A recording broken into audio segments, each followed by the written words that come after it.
O mga anak, malapit ang bisperas ah. Nalinis niyo ba mga gamit niyo? Wow! Daming ipon ha? Puro nga po resibo at sama ng loob eh. Daddy, ako naman, I got stickers from Star Clocks. So aesthetic, right? So pretty. O anak, para ka naman nangangalakal dyan. Para sa ba yung mga naipon mo?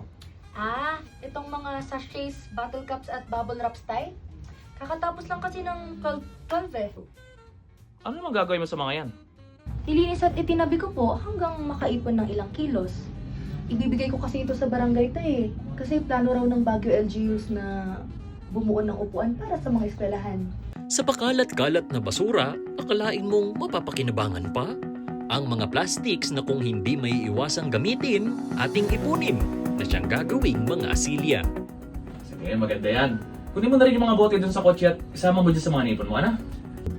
Daddy, can I also put stickers on the cilia? That would be cute. Kaysa magtapon ng plastik na basura kung saan-saan, tumulong ka na lang sa pangolekta para maging upuan.